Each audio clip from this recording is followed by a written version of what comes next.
Bueno, continuemos entonces. Luego la verosimilitud del fumus boni iuris, y esto lo hago en palabras, o lo defino en palabras de la Corte Constitucional Colombiana, es el principio de veracidad que permite la congruencia entre lo peticionado, lo solicitado y la protección del derecho como tal, ¿sí? El fin que pretende alcanzarse con esa petición y con ese principio de veracidad donde se detalla lo que está ocurriendo. Luego tenemos el principio, perdón, la característica de gravedad, y esto pues podríamos verlo como el periculum in mora, que más adelante también se repite, también en la sentencia de la Corte Constitucional Colombiana se menciona, de que básicamente, si es que no se considera la petición de medidas cautelares, esta podría conllevar a un daño irreparable, ¿sí? Si es que no se considera la petición de medidas cautelares, esta puede conllevar a un daño irreparable, o si es que esta no se dispone durante un proceso, podría conllevar a la frustración de la protección del derecho. Por ejemplo, en las medidas cautelares en conjunto, donde va a persistir la medida cautelar durante la sustanciación del proceso, pero si es que esta no existiera, podría conllevar a un daño también irreparable, evidentemente. Y por último, la urgencia, es decir, la inminencia del peligro o de que va a suceder un peligro que amerita que se otorgue esta petición de medidas cautelares a nivel constitucional, ¿no? Ciertas características doctrinales que me parecen muy importantes a considerar cuando realizamos las peticiones o cuando solicitamos la revocatoria. Luego encontramos también limitaciones normativas, y estas están debidamente señaladas en el artículo 27 de la Ley Orgánica de Garantías Jurisdiccionales y Control Constitucional. Básicamente señalan lo que conocemos, cuando existen medidas cautelares en las vías administrativas u ordinarias, es decir, cuando existan medidas cautelares en otros procesos y por lo tanto la interposición de unas medidas cautelares a nivel constitucional no tendría pues mayor sentido. Aquí actúa como una especie de principio de residualidad, es decir, si es que no hay medidas en la vía administrativa o en la vía ordinaria en general, entonces ahí sí puedo yo presentar una medida constitucional, una medida cautelar constitucional.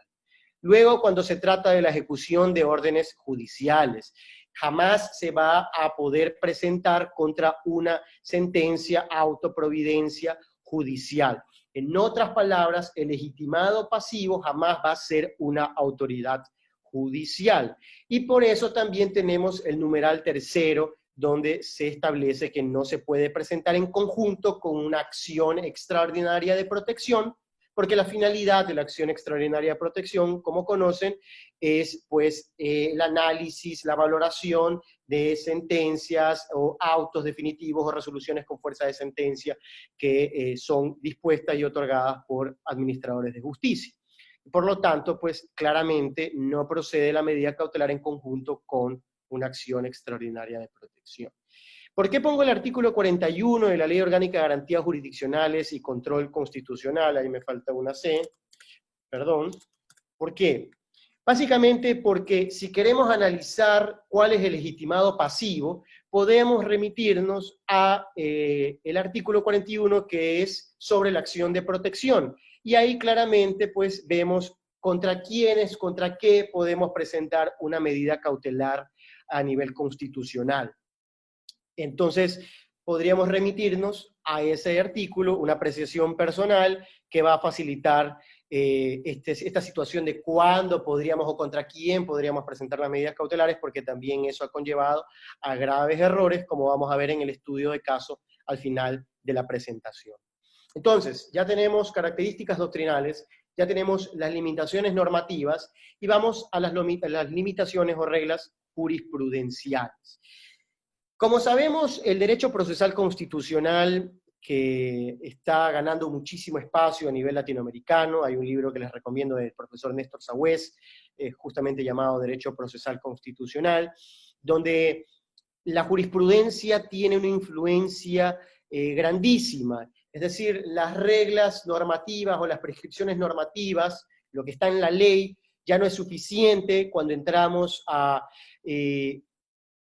debate, cuando entramos a justiciabilizar un derecho mediante una garantía jurisdiccional, sino que es necesario considerar la jurisprudencia de la Corte Constitucional ecuatoriana en nuestro caso, porque como ya sabemos hay precedentes jurisprudenciales vinculantes. Y aquí les voy a hablar básicamente de dos sentencias en concreto que tienen reglas jurisprudenciales muy claras. Primero, tienen el carácter de provisionales, no es una medida de reparación. Lo que hablábamos doctrinalmente, es decir, una característica de temporalidad, es un carácter provisional. Jamás podrá solicitarse o peticionarse una medida cautelar que tenga como finalidad una reparación, ¿sí?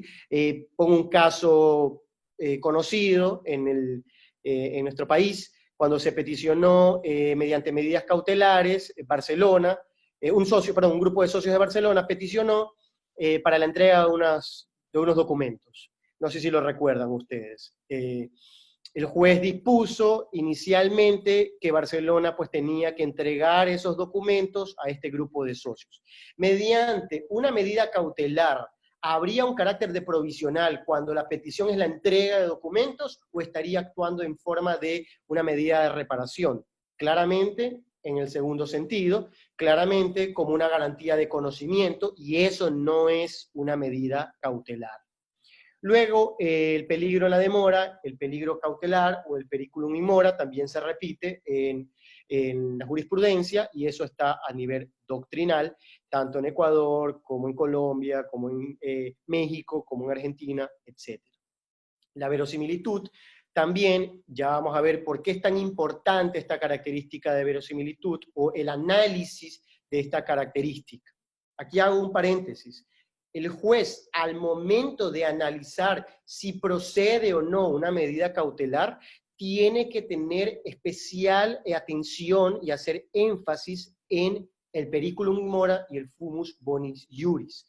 Es decir, necesita que ambos estén aceptados o ambos estén analizados, porque si no, uno, o no va a proceder la medida cautelar, o dos, va a proceder con limitaciones que va a tener que imponer el juez. ¿Ok? Y luego, la diferencia de procedencia en caso de amenaza de violación de derechos constitucionales o violación de derechos constitucionales. Y aquí es importantísimo que ustedes tomen nota. Esto es muy, pero muy relevante. Y se los digo en palabras muy sencillas. Cuando hay una amenaza de una violación de derechos constitucionales, procede única y exclusivamente la medida cautelar autónoma. Ante la amenaza una medida cautelar autónoma. Cuando ya hay una violación de derechos constitucionales como tal, entonces la medida cautelar se tiene que presentar en conjunto con otra garantía jurisdiccional o en conjunto con una acción de conocimiento, donde sí se va a resolver el fondo. ¿Por qué? Porque los jueces, al momento de conceder una medida cautelar, jamás van a declarar la vulneración de derechos constitucionales. Jamás van a entrar a analizar si existe o no una violación de derechos constitucionales, sino si existe una amenaza o un posible daño a un derecho constitucional. Jamás se analiza el fondo. Así que hay que tener en consideración esto muy, muy importante. He tenido casos donde he solicitado la revocatoria porque los abogados de la contraparte han pedido medidas cautelares autónomas como medidas o acciones de reparación, o cuando señalan que ya hay una violación de derechos constitucionales, y eso claramente no procede por estas reglas jurisprudenciales, que lamentablemente muchos abogados y jueces no lo han tomado en consideración. y eso ha sido también, o ha tenido como consecuencia que la Corte Constitucional haga fuertes llamados de atención a estos jueces, y que inclusive ha derivado al Consejo de la Judicatura para que se inicien los trámites administrativos correspondientes. Entonces, mucho ojo con ese punto. Luego, otro tipo de limitaciones jurisprudenciales también importantísimas y que tienen que ver con la proporcionalidad en específico. Las medidas adoptadas no podrán, perdón, ahí me la llené, no podrán vulnerar otros derechos constitucionales. Es decir, sobre pretexto de la protección de un derecho constitucional mediante la medida cautelar, yo no voy a poder vulnerar el derecho constitucional de otra persona o limitar el derecho constitucional de otra persona.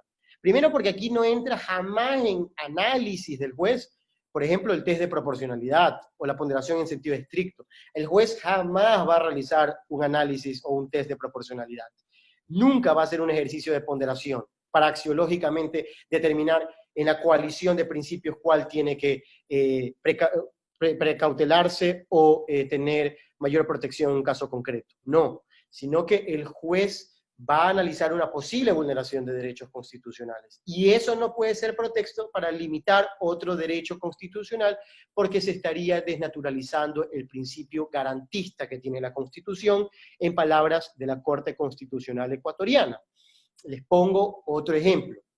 Una compañía presentó una medida cautelar para que no se otorguen permisos a otras compañías hasta que se resuelva un tema de fondo contra la Agencia Nacional de Tránsito.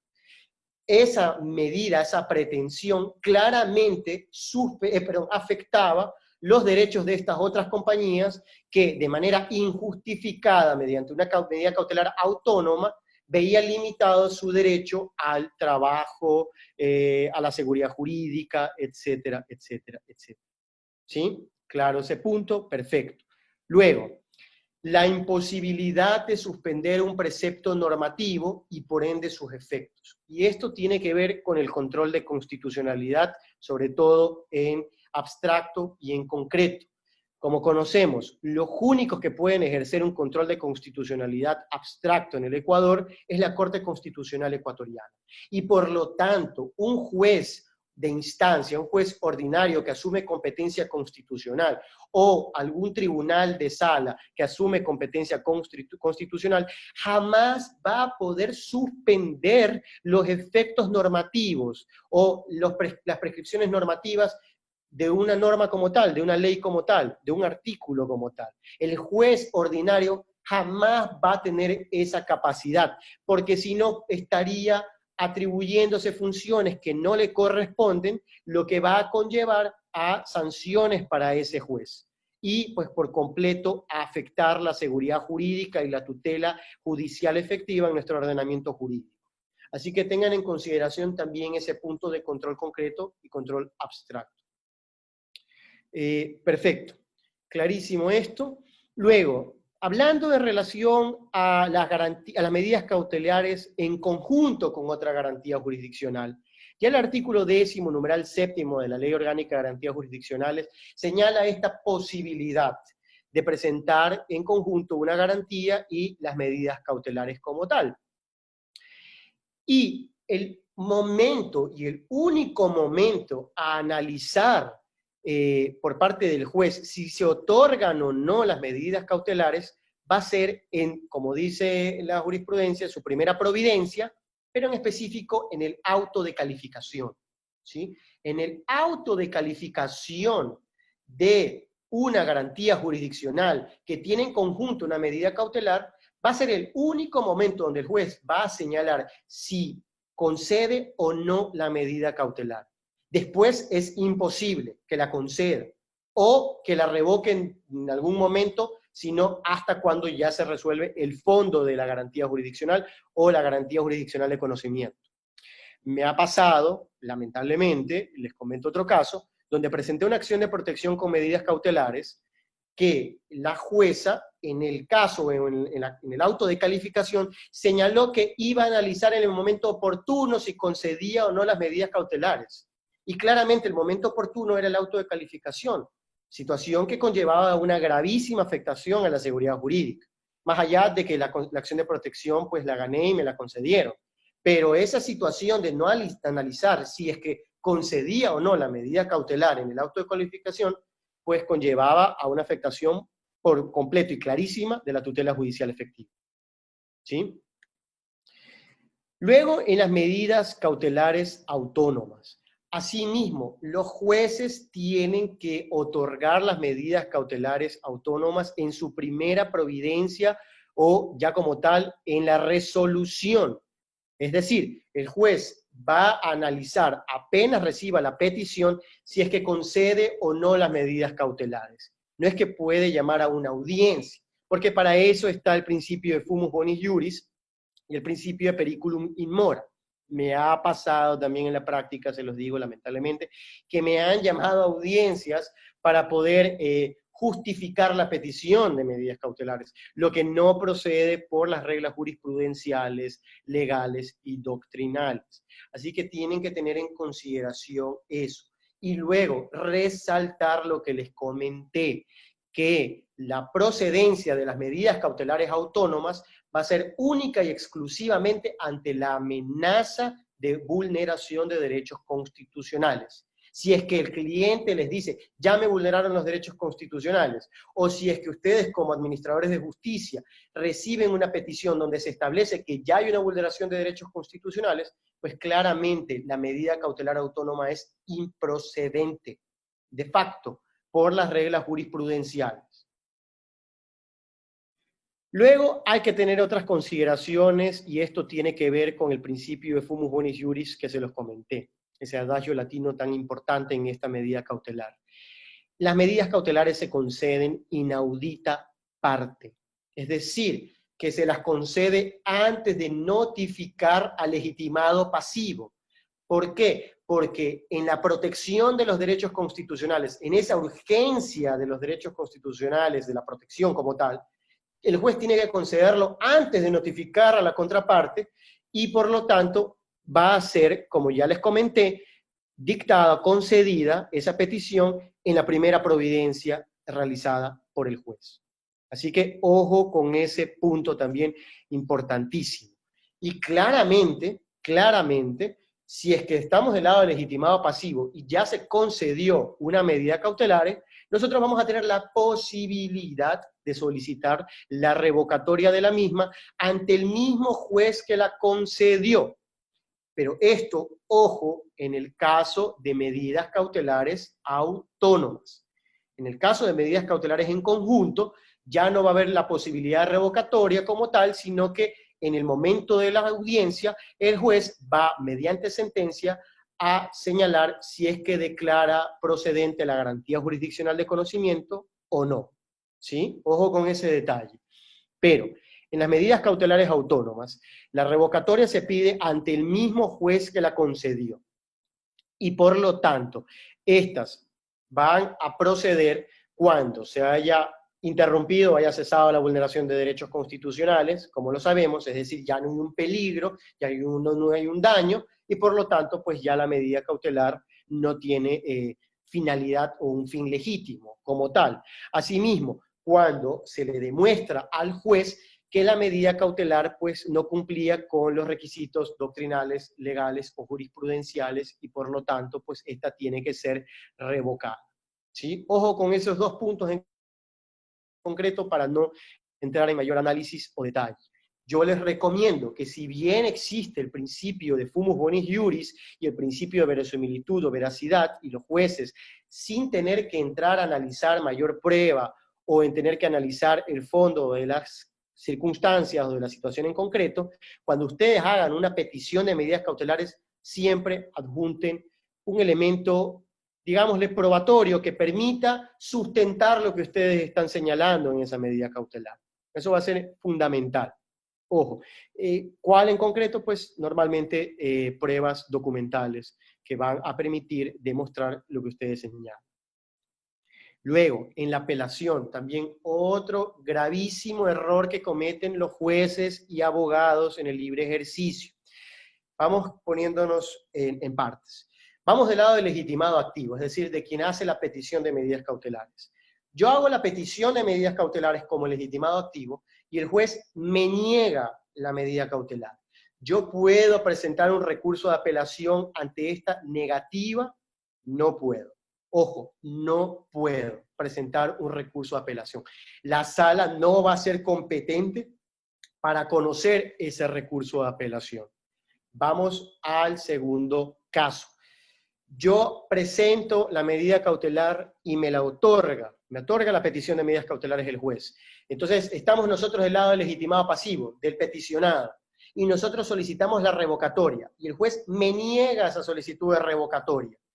¿Puedo apelar esa solicitud de revocatoria? Sí puedo apelarlo. El mismo artículo, la misma norma, lo ha dejado claro, lo ha dejado señalado. Es decir, el auto en el cual la juez considere que no procede la revocatoria podrá ser apelado en el término de 3 días. En la sentencia que les pongo ahí de la Corte Constitucional, en el párrafo 31, la Corte ha dejado claro lo que les estoy señalando. Y vamos a otra situación en específico, que es lo que pasó en este caso en concreto. Me conceden como legitimado activo la medida cautelar. El legitimado pasivo solicita la revocatoria y revocan la medida cautelar. Y por ese motivo, yo como legitimado activo presento un recurso de apelación ante esa revocatoria de la misma. ¿Procede o no? No procede. Eso es lo que pasó en este caso, y la Corte hizo un llamado de atención a la sala que asumió la competencia, que fue una de las salas de la Corte Provincial de Pichincha, y les dijo pues claramente que eso no procedía. ¿Sí? Eso en relación al recurso de apelación en las medidas cautelares. Otras consideraciones que ustedes pues probablemente las van a analizar, ya las analizaron ayer y van a analizarla con el doctor Ollarte, en relación a la acción de incumplimiento y la acción extraordinaria de protección. La acción de incumplimiento, de acuerdo a la jurisprudencia actual de la Corte Constitucional, distanciándose de la anterior línea jurisprudencial que tenía la anterior Corte Constitucional, señaló que la acción de incumplimiento no procede contra medidas cautelares. Es decir, que si es que me otorgan las medidas cautelares, se ratifica en sala las medidas cautelares como tal, y el juez de acuo, el juez de instancia, no dispone el cumplimiento o no realiza las medidas necesarias para que se cumplan estas medidas cautelares, pues ya no procede la acción de incumplimiento, desde acuerdo a esta sentencia que les señalo. ¿Por qué se distancia? Porque anteriormente la Corte señalaba que la acción de incumplimiento también procedía ante el incumplimiento de medidas cautelares. ¿Por qué dice la Corte actual que no procede? Porque no hay una sentencia o un auto definitivo y las circunstancias de las medidas cautelares pueden ir variando constantemente y por lo tanto no le compete a la Corte analizar esta situación. ¿Sí? Una circunstancia que comparto, un análisis que comparto con lo señalado en la Corte Constitucional. Y luego, con la acción extraordinaria de protección, claramente en distintas sentencias de la Corte, así como en la ley, se ha establecido que no procede las medidas cautelares en conjunto con una acción extraordinaria de protección. Temas que quiero que también tengan en consideración. Y luego, con todo lo analizado, quiero entrar a este caso que se está viviendo en la actualidad hace un par de semanas, y que les pongo a consideración, netamente académico, jurídico, nada político. Como ustedes conocen, la Central Unitaria de Trabajadores del Ecuador presentó una medida cautelar autónoma contra el proyecto de ley humanitaria. ¿Procede, sí o no? Claramente esto no procede. La ley lo deja establecido, el artículo 27, donde están las limitaciones normativas de las medidas cautelares, ¿lo ha dejado establecido? No, no lo ha dejado establecido. Pero claramente, en una interpretación integral de la norma, nosotros encontramos en el artículo 75 de la Ley Orgánica de Garantías Jurisdiccionales, que mediante el control abstracto de constitucionalidad, que es competencia exclusiva de la Corte Constitucional, y reitero, artículo 75, se ha dejado en claro cuáles son análisis o exclusivo análisis o exclusivo control de constitucionalidad por parte de la Corte Constitucional, entre las cuales están las leyes están los decretos, están los proyectos de leyes, los proyectos de enmienda constitucional, etcétera, etcétera, etcétera. Es decir, todo lo que tenga relación con el control abstracto, evidentemente solo va a corresponderle a la Corte Constitucional para resolver. Y jamás va a un juez de instancia poder, o un juez ordinario que suma competencias constitucionales, poder suspender o ejercer un control abstracto de constitucionalidad. Es decir, contra actos normativos con efectos generales, por ejemplo, tampoco procede una acción de protección, una medida cautelar, un habeas data, etcétera, etcétera, etcétera. Quiero que también tengan en consideración aquello. Y luego, como una consideración final, el juez, ¿qué debe analizar? Y ustedes, al momento de peticionar una medida constitucional, medida cautelar, perdón, constitucional, ¿qué tienen que considerar? El principio de proporcionalidad, eso en específico. Es decir, que la petición que ustedes están realizando sea proporcional al fin que ustedes pretenden alcanzar y que como tal permita salvaguardar congruentemente, no extralimitándose, la amenaza de un derecho constitucional o suspender un derecho constitucional que se está llevando a cabo. Me invento un acto administrativo con efectos particulares que haya realizado el Ministerio de Trabajo, me invento el Ministerio de Finanzas, y que está afectando a un cliente de ustedes. Entonces, ¿ustedes qué van a solicitar en la medida cautelar en conjunto? Porque ya hay una violación de derechos constitucionales, en este caso hipotético, la suspensión temporal de esa resolución, de ese acto administrativo con efectos particulares, para que en el fondo, en la acción de conocimiento, sea la acción de protección en este caso, se resuelva esta situación. Es decir, ustedes tienen que tener especial consideración a este principio de proporcionalidad al momento de realizar la petición de medidas cautelares y considerar, así como están en esta garantía jurisdiccional y todas las demás, los precedentes jurisprudenciales. Los precedentes jurisprudenciales, como ustedes saben, son vinculantes, no son una palabra muerta y tienen que ser respetadas al momento de ser peticionado o presentada una garantía jurisdiccional y al momento de ser resuelto por parte de un juez, porque si no se estaría desnaturalizando la garantía jurisdiccional y por lo tanto afectando la estructura del Estado. Hasta ahí mi intervención, espero que haya quedado claro. Pues encantado de contestar cualquier inquietud, cualquier punto que no haya quedado claro también en esta presentación, y nuevamente agradecido con el doctor Salim y con la PUCE por esta gentil invitación.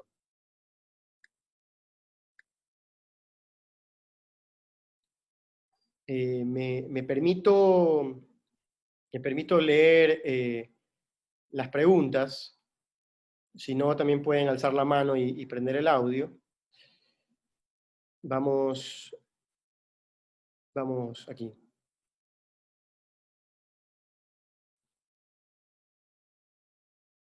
Se puede presentar una acción de incumplimiento y dentro. Sebastián, claramente no se puede presentar una acción de incumplimiento y dentro de tal petición la medida cautelar de acuerdo a la jurisprudencia actual de la Corte Constitucional y por lo tanto pues ya no es posible aquello, ¿no? Así que ojo con ese punto. En lo que también comenta Camilo, la medida cautelar autónoma no procede, en efecto no procede, porque un juez no puede ejercer un control abstracto de constitucionalidad, y además que la herramienta para un control preventivo en proyectos normativos se puede realizar mediante la objeción de inconstitucionalidad que puede llevar a cabo el presidente de la República, y por lo tanto es la única forma de prevenir que entre en vigencia una ley que afecte derechos constitucionales. ¿Me escuchan? ¿Sí me escuchan? Perdón, dice que está desactivado el micrófono, Ricardo. ¿Sí? Déjenme el artículo 36 que me está preguntando en concreto. De la audiencia.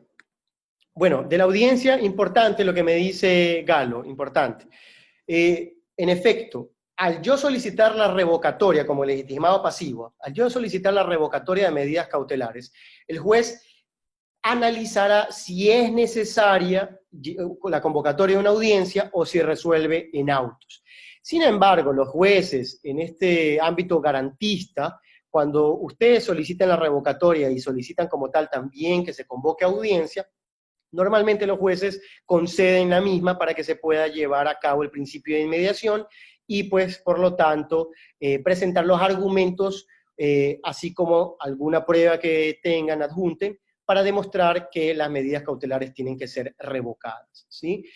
Normalmente pues se lleva a cabo esta convocatoria, pero eso es discrecionalidad del juez.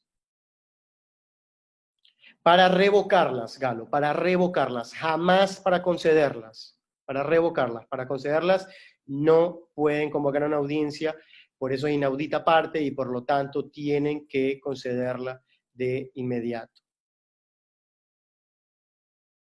Ángel.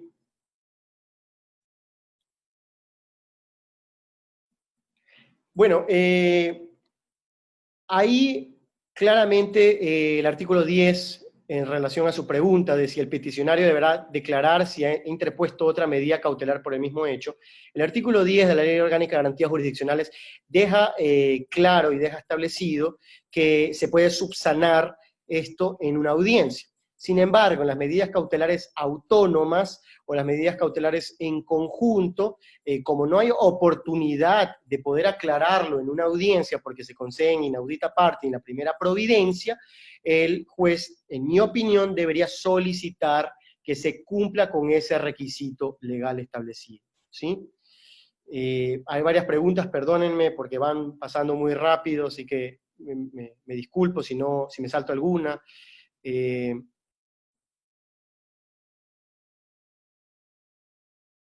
César, ¿qué tipo de recursos horizontales o verticales puedes utilizar si no obtengo en el primer auto las medidas cautelares? Como ya les señalé, evidentemente verticales no es posible, el recurso de apelación no procede, ya lo ha dejado establecido y claro la jurisprudencia de la Corte Constitucional, y en los recursos horizontales, pues en concreto, los que existen, ampliación y aclaración.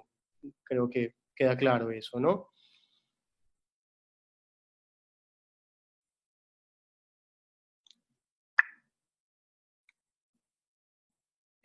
Perdóneme, Salim, porque hay un montón de preguntas, entonces van pasando muy rápido.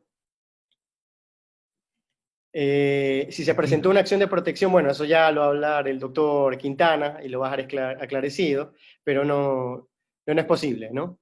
El juez a ver, se ha solicitado medidas cautelares, el juez las ha otorgado y ordenado a la entidad pública que solucione la amenaza de violación de derechos. Han transcurrido 5 años y la entidad no soluciona. El juez ha convocado varias audiencias solicitadas por la entidad para revocarlas y ha seguido otorgando nuevos plazos. Bueno, por lo tanto, ¿hasta cuándo estarán vigentes las medidas? Claramente hay una afectación a la seguridad jurídica, a la tutela efectiva. Esa situación se tiene que poner a conocimiento del Consejo de la Judicatura, en mi opinión, que no va a entrar a analizar el fondo de la causa, sino el incumplimiento a los términos y tiempos establecidos para los que los jueces resuelvan este tipo de causas, y yo creo que esa sería la solución en ese caso concreto, ¿no? En la acción de incumplimiento en relación a la rebaja de presupuestos, a la acción por incumplimiento, perdón, la decisión de rebaja de presupuestos. En mi opinión, esto es particular, era una acción de incumplimiento frente al dictamen de la Corte Constitucional, más que una acción por incumplimiento, pero eso ya me imagino que va a ser aclarado por la Corte Constitucional, ¿no? Erika. Hay dos, de hecho, Alejandro, perdón la interrupción. Sí. Hay una acción por incumplimiento presentada por los representantes de algunas universidades y una acción de incumplimiento presentada por Acción Jurídica Popular. Así es, pero en mi opinión, lo que procede es la acción de incumplimiento, en mi opinión, ¿no? Particularmente, pero en efecto, están presentadas inclusive varias acciones de incumplimiento, y pues esta acción de por incumplimiento, pero reitero, en mi opinión, lo adecuado era la acción de incumplimiento porque ya se dictó un dictamen como tal, y la Corte, si ha hecho caso omiso en la fase de seguimiento, pues tendrá que en una acción de incumplimiento señalar y analizar si es que en efecto se ha cumplido o no con ese dictamen de la misma Corte. En caso de políticas públicas y en contra de un acto con efectos generales, no, evidentemente un acto de efectos generales, eso ya es un control abstracto de constitucionalidad, como le establece el artículo 75, le recomendaría lo vea, José, y por lo tanto una medida cautelar en esa situación no procede. ¿Sí? Ojo con eso. Y Erika, nuevamente resaltándolo, cuando hay amenaza de violación de derechos constitucionales, procede única y exclusivamente las medidas cautelares autónomas. Cuando ya hay una violación de derechos constitucionales como tal, procede la medida cautelar en conjunto con otra garantía jurisdiccional o con una garantía jurisdiccional de conocimiento como tal. ¿Sí? Lo reitero, no hay ningún problema. No sé si es que hay alguna otra pregunta, ¿todo quedó claro? Alejandro, perdón la interrupción. Cristian Pérez, vi que tenía una pregunta. Sí, ¿dónde? Cristian, por favor, sí. Sí, Andrés Flores o Noelia, ¿podrían ayudarme por favor activándole? Ya, ahí está activado. Cristian, lo escucho. Ya, ahora sí, ¿cómo está? Buenas noches con todos y con todas. Sí, tengo una pregunta en específico. Obviamente, cuando se presenta medida cautelar, es importante justificar los hechos de manera muy prolija, a fin de que el juez tenga el conocimiento para poder determinar la medida cautelar o no, concederlo o no. Y eso implica precisamente el estándar de verosimilitud. Ahora, aquí la pregunta es la siguiente. Si es que en esta justificación de hechos tengo yo una equivocación y justifico como que existe una amenaza, pero de la lectura de los antecedentes, el juez puede ver que ya no es una amenaza, sino que en efecto ya hay una violación de derechos constitucionales. El juez tiene la capacidad de rectificar esta omisión al momento en que dicta el auto a través del cual concede o niega la medida provisional, la medida cautelar, perdón. En efecto, Cristian, la Corte Constitucional del Ecuador ha señalado aquello, que el juez tiene esa capacidad de rectificar esta situación y de que haya la posibilidad de presentar la garantía jurisdiccional de conocimiento, me invento, una acción de protección con la medida cautelar, ¿no? Es decir, que el legitimado activo que presentó esta medida cautelar tenga esa posibilidad, sobre todo para que no quede indefensión por la violación de derechos constitucionales como tal. Y ese análisis que usted está señalando correctamente tiene que estar muy relacionado, estrechamente relacionado con el principio de motivación. Ojo con eso. Es decir, el juez tiene que motivar el por qué considera que ya hay una afectación de derechos constitucionales y por lo tanto, de acuerdo a la jurisprudencia, decirle, ¿sabes qué? Tienes la posibilidad de rectificar esta medida cautelar autónoma porque al haber ya una vulneración de derechos constitucionales, tú puedes presentarla en conjunto y debes presentarla en conjunto con una garantía jurisdiccional de conocimiento.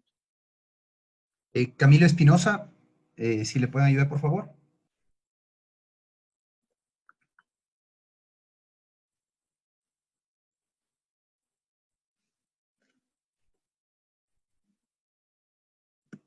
¿Me escucho? Buenas tardes. Ahí le escucho. Ya, listo, Camilo. Tiene la palabra. Buenas tardes. Quisiera hacer una pregunta. Muchas gracias, doctor.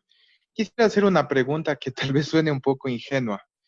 ¿Cuándo procede una medida cautelar autónoma? ¿En qué casos? ¿Y por qué lo digo?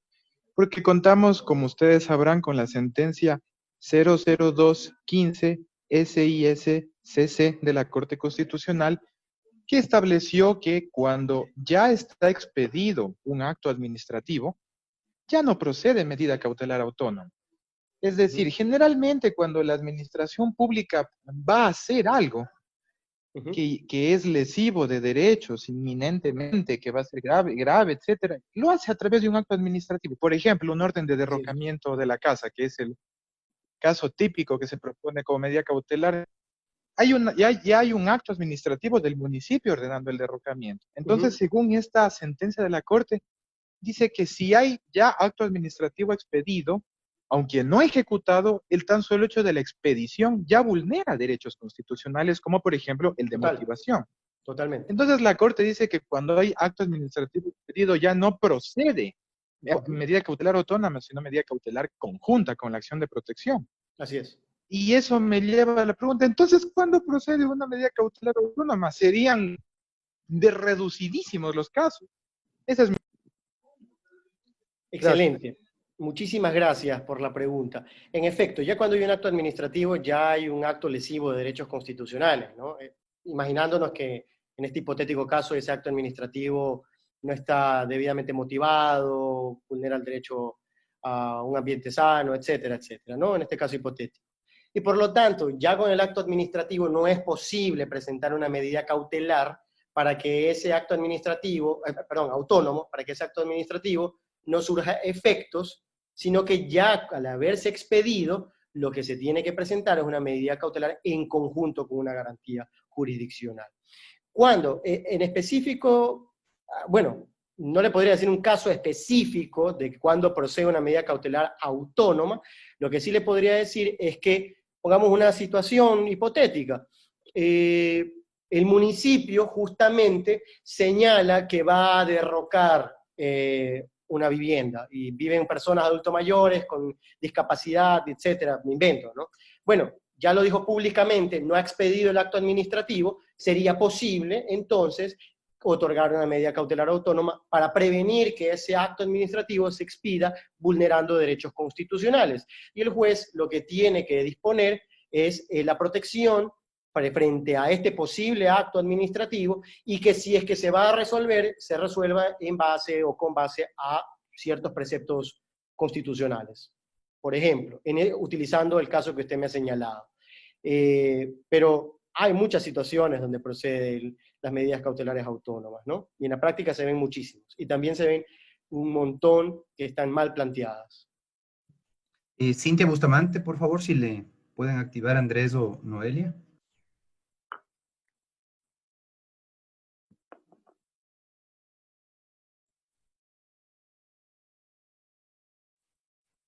Cintia Bustamante.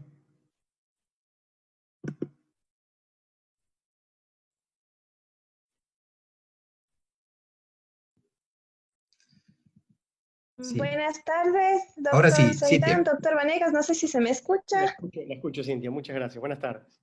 Buenas tardes, doctores. Buenas tardes con todos y todas. Quería hacer una consulta, doctor Vanegas, si bien un poquito ya tocó el tema, relacionado a la pregunta que le hacía el compañero anterior. Efectivamente hay el caso en que las medidas cautelares, cuando son de forma autónoma, pueden quedar de forma indefinida también.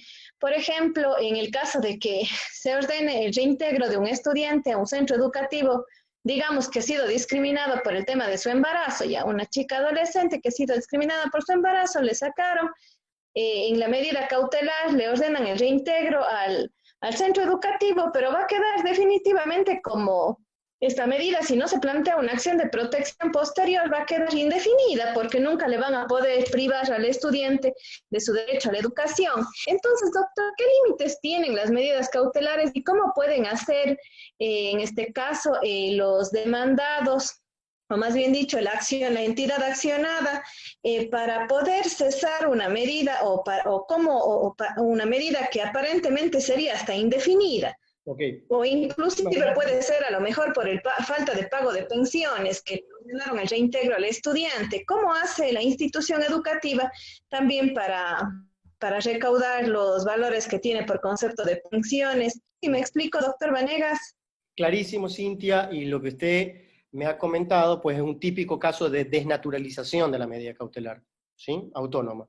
Una desnaturalización clarísima porque la pretensión y la disposición que señaló el juez de la causa actuó como una medida de reparación, y por lo tanto no es posible, ojo, no es posible que haya una medida cautelar autónoma indefinida, ¿sí? Entonces, en esa situación en específico, claramente el Ministerio de Educación tiene que señalar lo que les estoy comentando, de que hay una vulneración de derechos constitucionales según lo que se lee o se lo ha dispuesto en la medida cautelar, en la petición autónoma, y por lo tanto, pues no tiene relación o no respeta la jurisprudencia de la Corte Constitucional. Y es así que esa medida tiene que ser revocada claramente.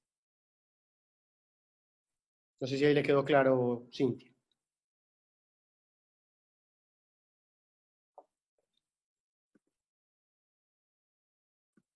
Si le quedó claro, no la escucho, perdón.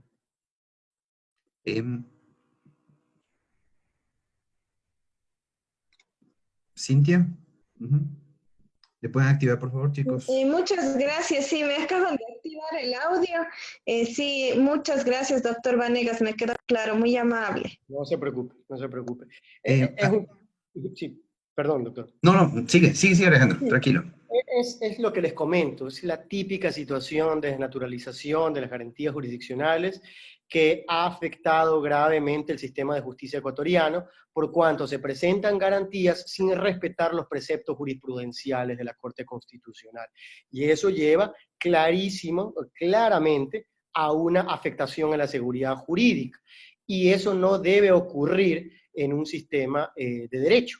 Los jueces tienen que conocer de las sentencias constitucionales, de la Corte Constitucional, de los precedentes jurisprudenciales, y tienen que aplicarlos en los casos concretos. Y claramente, al desconocerlo, pues están rompiendo con la tutela judicial efectiva. ¿Por qué sucede esto?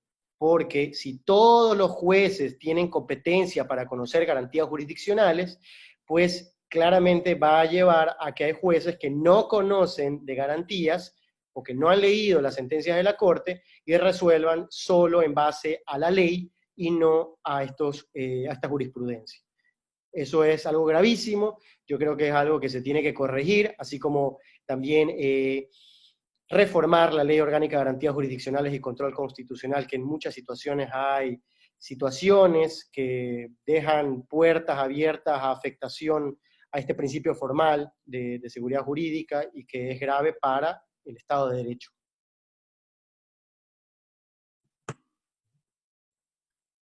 Tenemos espacio para 2 preguntas más. Encantado. A ver. Si alguien más, José Chiriboga, no sé si es que Alejandro ya se contestó. Déjeme ver, José, ¿dónde está José? Creo que sí, creo que sí le contesté. Sí. Leo Rosido también formulaba una pregunta.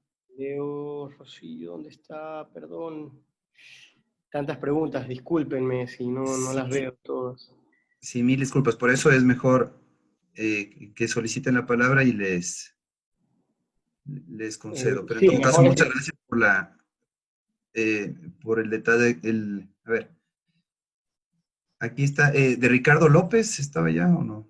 A ver, déjeme leer la de Edmundo que aquí tengo. Si se concedió la medida cautelar y luego el accionante desiste de la acción de protección, impidiendo con ello que se entre a conocer la violación del derecho, en su criterio, ¿queda vigente la medida cautelar que le haya sido concedida?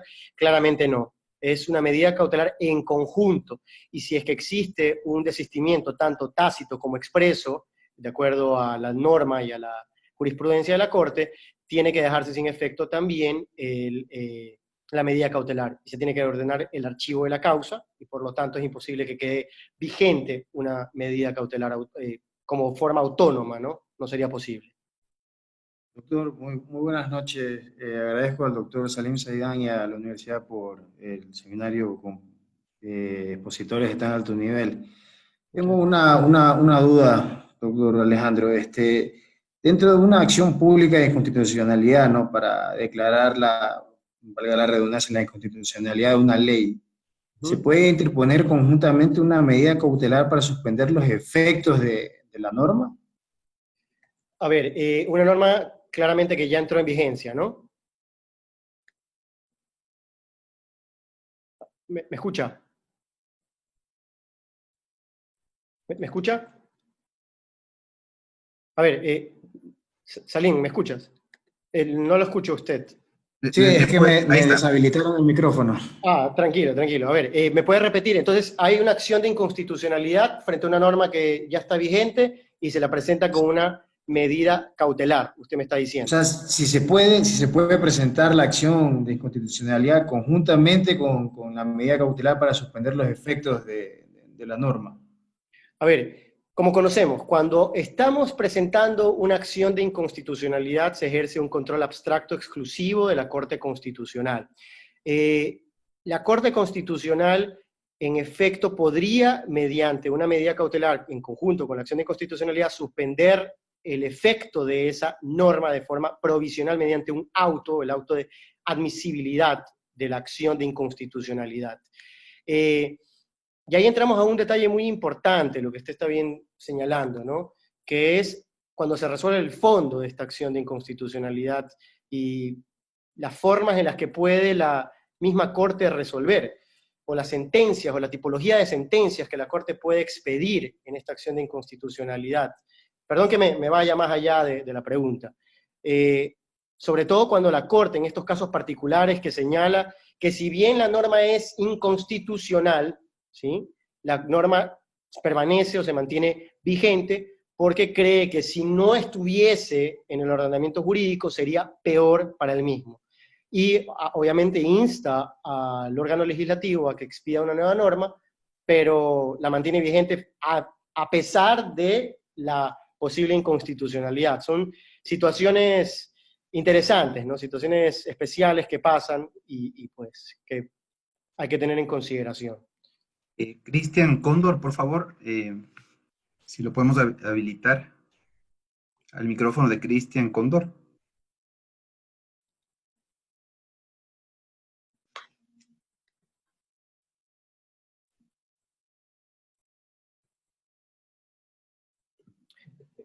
Quiero aclarar Listo. lo de Marcela, básicamente.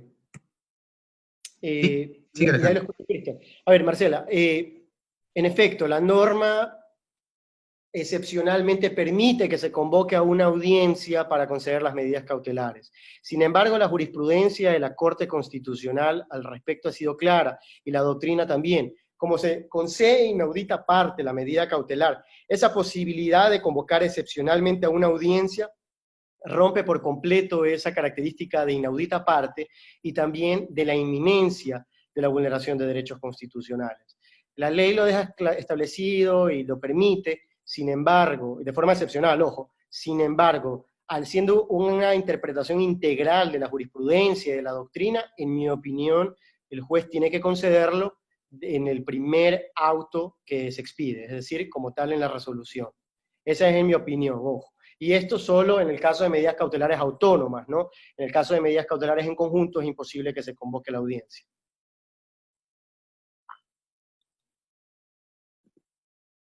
Cristian, creo que iba a hacer una pregunta. Cristian Cóndor.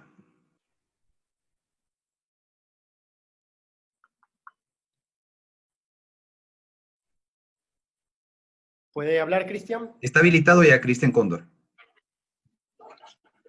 Cristian, puede formular su pregunta.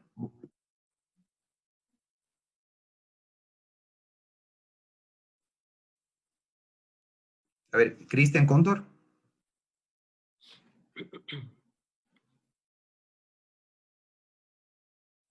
A ver, ¿podemos habilitar a Cristian Cóndor?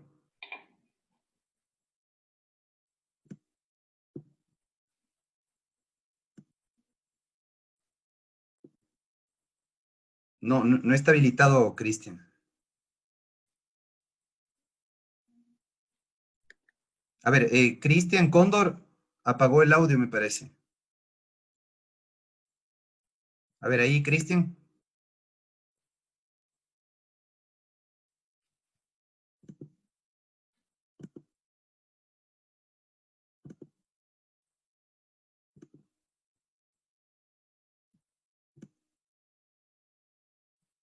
No. Otra persona, si tiene otra pregunta. Jaime Dousdevez. A Jaime Dousdevez, por favor.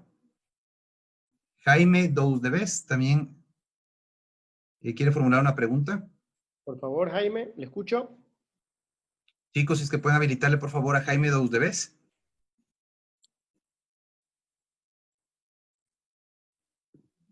Ahí está habilitado. Jaime, le escucho. Ya, Jaime.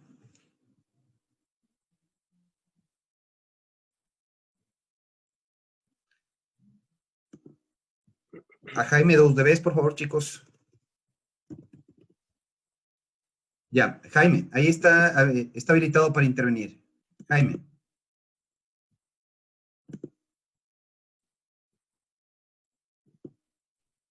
No se lo escucha.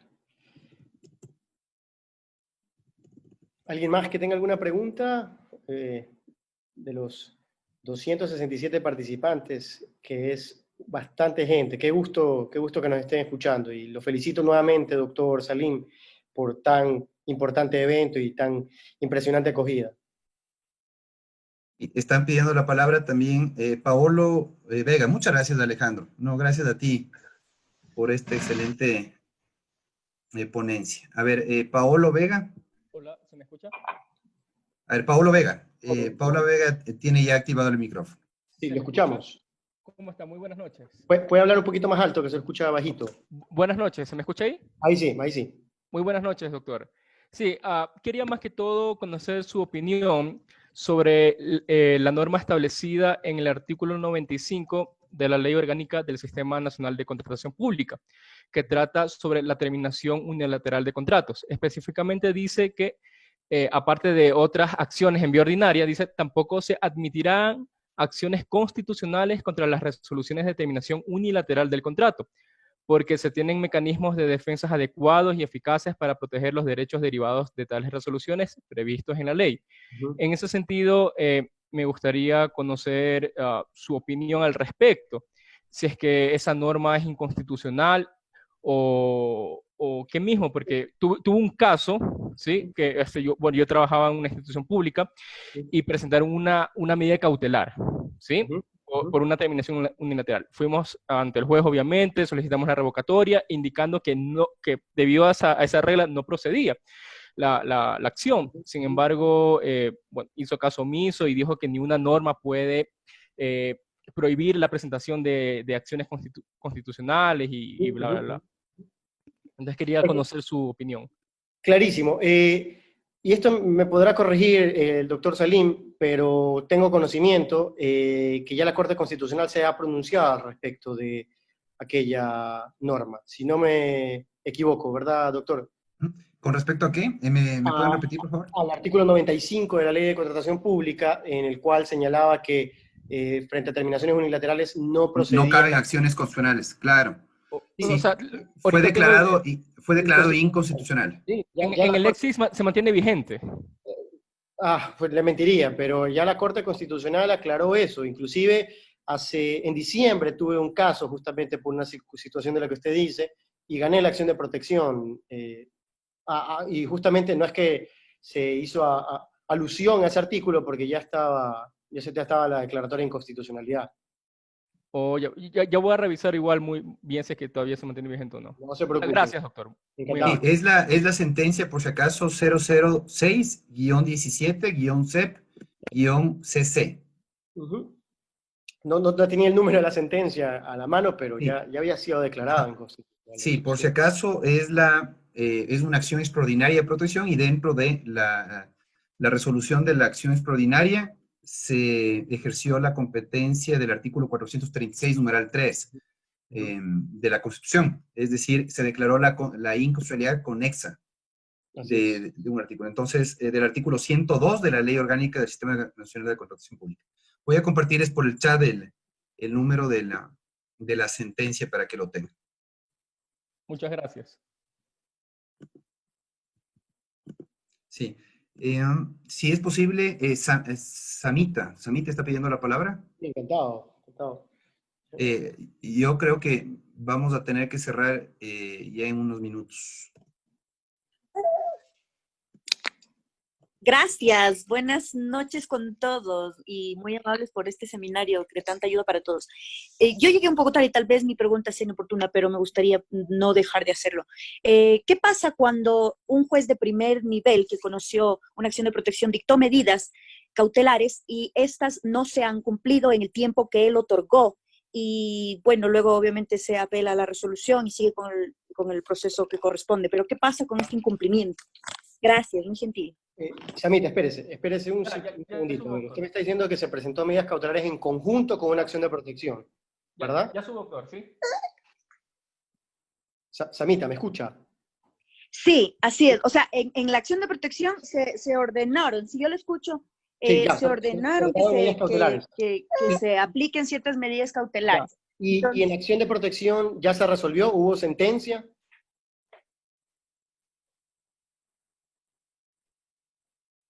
En primera instancia sí, pero la Corte aún no resuelve.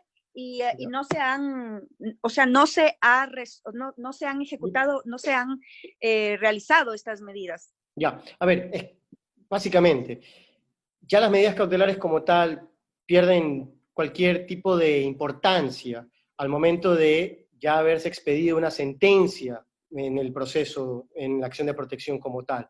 Me ha pasado, le pongo otro ejemplo, donde presenté una acción de protección con medidas cautelares frente al Ministerio de Educación por una entidad educativa. Se ordenó la suspensión de una resolución con efectos particulares que expidió el Ministerio de Educación.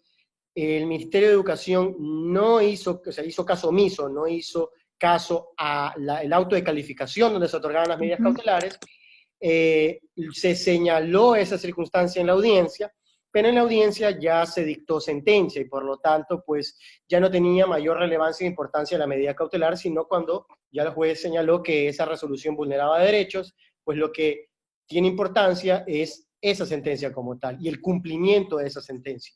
Y también estuvo reacio el ministerio a cumplir con dicha sentencia. A esa sentencia me refiero, doctor. Es decir... ¿Sí? ¿A esa de ahí? Ok, entonces se determina que se reintegre a una persona, pero no se le reintegra. Y esto luego sube a la corte y sigue sin reintegrarse. En esa sentencia, bueno, ¿qué pasa ahí, con esas medidas? Ya, a ver, ahí ya estamos frente al cumplimiento de las sentencias de acción de protección, y eso le compete netamente al juez acuo de la causa.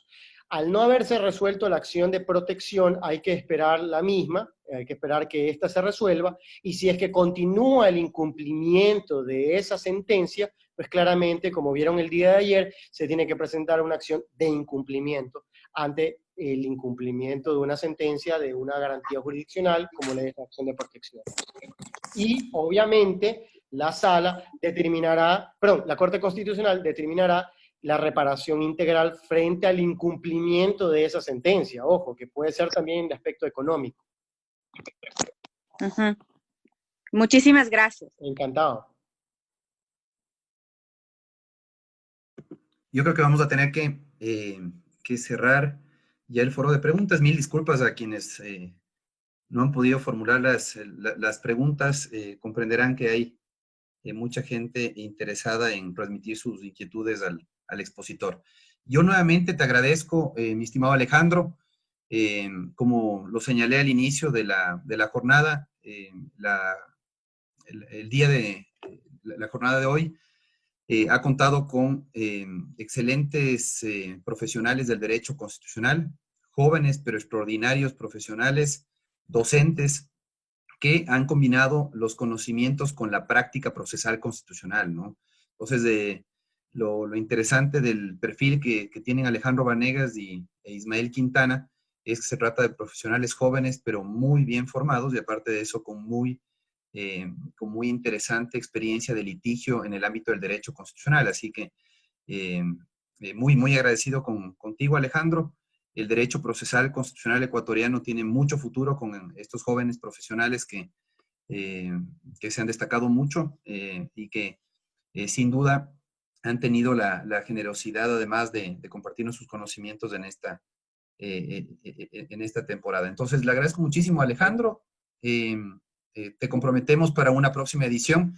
De hecho, estamos pensando en organizar una segunda edición del seminario con temas un poquito más específicos, así que te comprometemos desde ya para que nos colabores. Muchísimas gracias por sus palabras, doctor Salim Saidán. Para mí es un honor poder participar y colaborar con usted y con todos los profesionales que están colaborando en estas jornadas, en este seminario, ¿no? Como hoy día el doctor Ismael Quintana, pues que también es otro profesional destacado y constitucionalista destacado del país. Y asimismo a todos los participantes por haber pues compartido con nosotros, por haber realizado sus preguntas. Perdón si es que alguna se nos escapó, habían pues varias preguntas, como ustedes comprenderán, y el chat avanza rápido, pero es un gusto poder estar con ustedes, y cuando el doctor Saidán quiera, pues estoy a las órdenes para lo que necesiten. Muchísimas gracias, estimado Alejandro. Hasta luego. Listo. Bueno, vamos a dar inicio a la segunda ponencia a cargo del abogado Ismael Quintana, ¿sí? El abogado Ismael Quintana es abogado por la Facultad de Jurisprudencia de la Universidad Católica del Ecuador, es magíster en Derecho Constitucional por la Universidad Andina Simón Bolívar, sede Ecuador. Se dedica al litigio en materia de derecho público, específicamente en los ámbitos constitucional, administrativo y electoral. Es socio de Ollarte y Quintana Abogados, trabajó en la Corte Constitucional del Ecuador y en esta jornada nos va a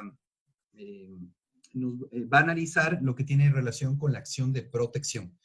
Entonces, quiero dar la palabra a Ismael Quintana, no sin antes recordar a todos que se les solicita que en el chat pidan la intervención, pidan intervenir para poder habilitarles el micrófono en el orden en el que pidan la palabra, ¿sí? Entonces yo les voy a seguir nombrando y ustedes van a seguir formulando las preguntas conforme les siga nombrando. Entonces, Ismael, tienes la palabra. Muchísimas gracias por aceptar esta invitación.